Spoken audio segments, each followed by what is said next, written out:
shirkadda Somtel Puntland waxay xalay ku qabatay magaalada Carmo asbuucii koowaad ee barnaamijka Mahadsanid Macmil. Xafladda waxaa ka soo qayb galay madaxda dawladda ee degmada Carmo, xubno heer gobol ah, dhalinyaro aqoon-yahan ah iyo dhammaan bulshada qaybaheeda kala duwan.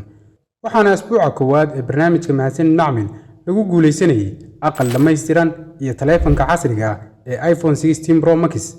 Gabagabadii xafladda waxaa la wacay labadii guuleystay si loogu bishaareeyo hadiyadaha ay heleen.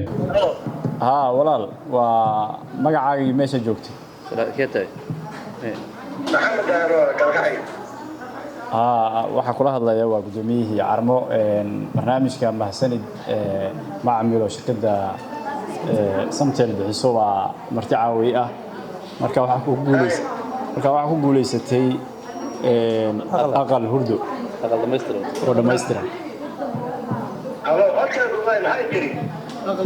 aqal dhammaystiran baa ku guuleysatay barnaamijka Mahadsanid Macmil waxa weeyaan barnaamijka Mahadsanid Macmil ee shirkadda bixiso Somtel baa caawi marti noogu ah degmada ma garatay Carmo marka waxa ku guuleysatay aqal hurdo oo dhammaystiran marka oo lagu soo wacayo saasaar baa lagu ogeysiiyay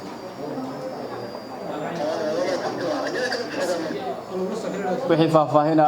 shirkadda ku soo wacaysa maaha markii ugu horeysay ee shirkadda Somtel Puntland bulshada u sameeyay barnaamijyo noocan oo kale ah si ay u dhiirigeliso macmiil u isticmaal adeegga idahab dhammaan baahiyaha ganacsiga ku iibso lacag dirid ku shuba ribaad iyo internet dhammaan wax kasta oo aad isticmaal lacageed uga baahato